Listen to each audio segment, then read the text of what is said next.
You mightn't get this the first time. I mean, I actually did a recording of this video just before this, and actually no, I did one just before this, and it didn't go well because I messed up my return from the planet. But I did one last night, and it was a much larger rocket with a lot more fuel and that sort of thing, and I just completely crashed.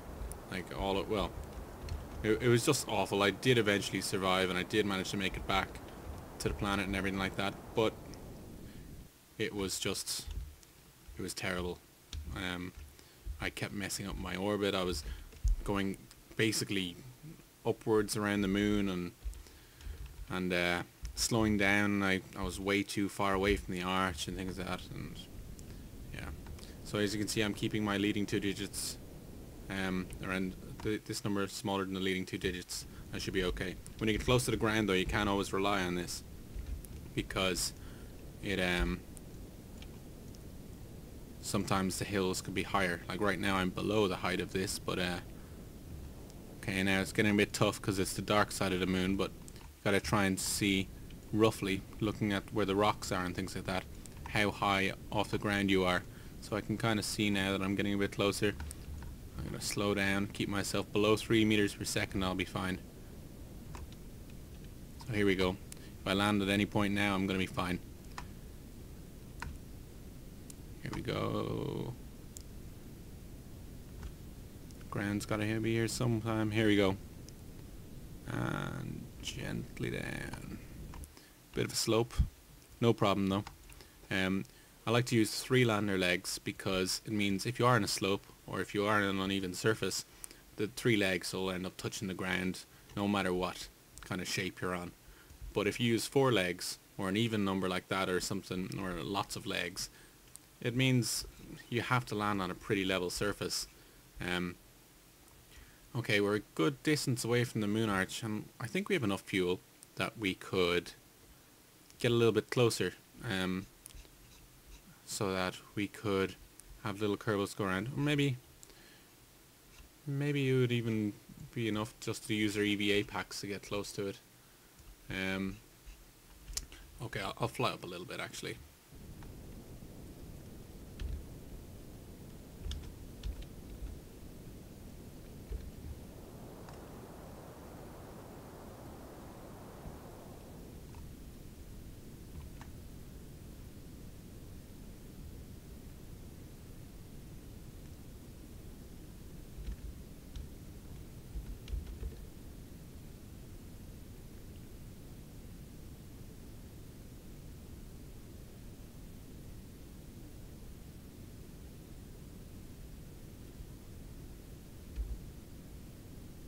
So, okay, we're gonna waste all our fuel just doing silly stuff like this. Here we go. That should be plenty to get us up that hill. Maybe land on the other side of the arch or something. I think it looks a little more even over there. This is all wasting fuel, valuable fuel that I don't have to waste. I probably should have just broke out the EVA packs there, but we're getting a nice view over the arch here.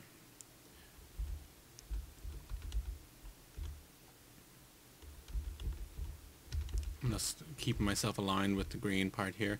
Okay, coming up to the point where I want to use a little bit of fuel to keep myself lower than this number here.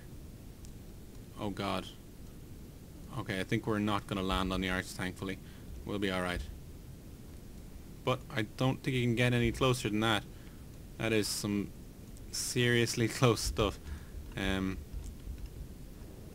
Oh god. Sorry. What's going on? Something weird's going on with my camera. It's decided to turn sideways. I don't know how I did that.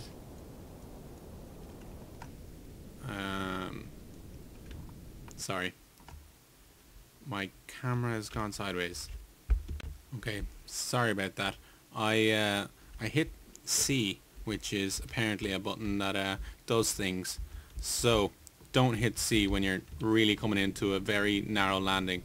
Okay, I'm not even on the right one. Okay, now I am. auto apparently is the one you want to be on.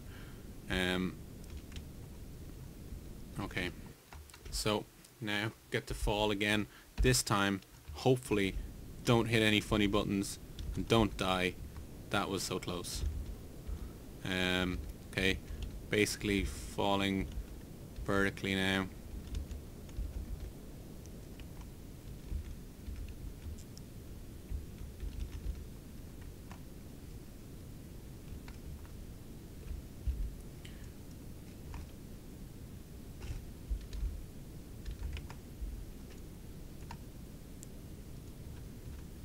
Bit of a slope on this side too, I must say. The arch is not easy place to land on. Oh, bumped off it a bit. Didn't realize I was that close. Cut off the engines and we're good. We're landed. And we're landed. So yeah. So we're landed. We're safe. Probably have enough fuel to get home. Really hope we do. If we don't, then well, shit. But I think we'll maybe enough fuel to get home. So here we are on the moon by the arch, and gonna get the guys to do some EVA and do some inspection. So I'm gonna extend the ladder here, and I'm gonna take out, who do I want to be the first man on the moon? Kurgard, Herald, or Willorf?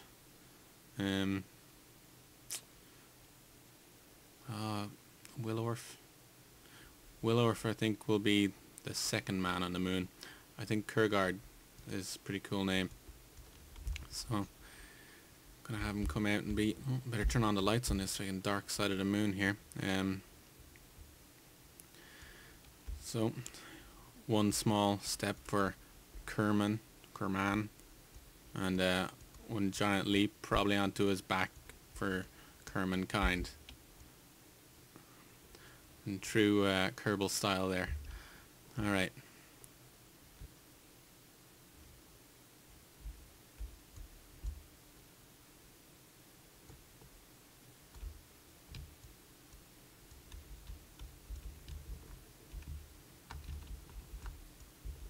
So careful, this is like another landing here. Except you just gotta try and make sure you don't kill the Kerman as opposed to destroy the entire mission. Oh, a bit of a slope, but we're okay. So here he is on the moon arch.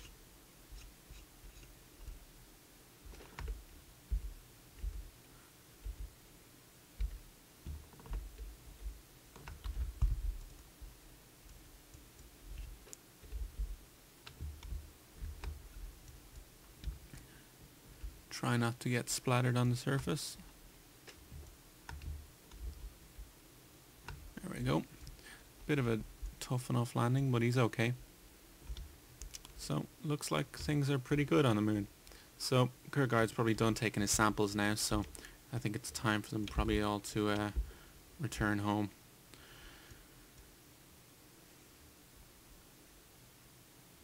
Climb back into the pod. And now this guy, he should have enough fuel. Yeah, he's got plenty of fuel. Give him a quick jump off the top. Don't want him to just trip and fall off the edge or something. That'd be terrible. Slow myself down a little bit.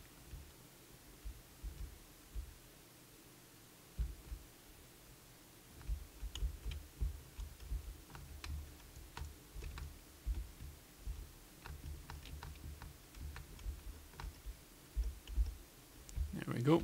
Perfect. Don't think he touched the ground from the top of the arch to the capsule again.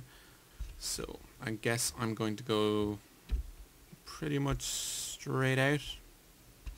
Yeah, I might as well just bomb it straight out. Probably not fuel efficient in any way at all, but it will get me into a nice close enough orbit around the planet, assuming, and then we'll have to assume that I have enough fuel then to close the orbit into the atmosphere.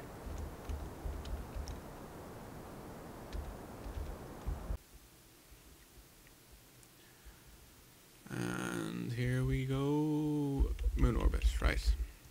So what I might do then is just do one revolution around and then at my apoapsis again I'll pull in this side as much as I can using the last bit of fuel,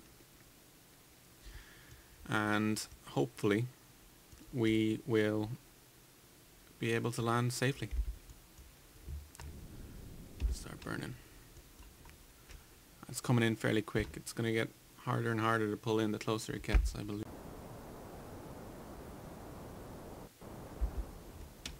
Okay, coming in now. I just need to get it. Yeah, there's plenty. So the atmosphere should slow us down a good bit. I mean, I could try and I mean, I have enough fuel there to probably try and land near the Kerbal Space Center there. But actually I don't. Yeah, I'll just go with it. I'll be happy enough that they're returning alive, hopefully. I better not jinx it. So let's have a look. Coming back in. There's the moon. We were there. Hopefully we won't land on this stupid bit of land. Coming into the thick atmosphere now though, so we'll probably land around here somewhere. I'm going to go ahead and turn off the SAS and try and... Oh, I can't turn this around because of the air. But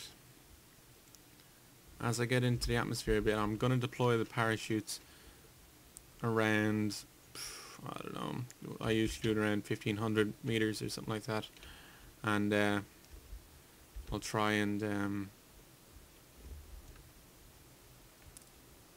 make sure they don't all rip off at the same time, because this is fairly heavy and these parachutes are only meant to carry the capsule, the smaller capsule, but 3 of these will hopefully be able to hold all of this, as long as it doesn't stay backwards when the parachute's open and then rip out once we get to about 500 meters. So hopefully that'll be alright. Okay, we're coming down now. Speed is coming down. Once I think I'll safely be able to deploy the parachutes around 150 meters per second. Any more than that, I'd be afraid they're going to rip out from the ship. Maybe about 2,000 meters, no matter what this is at.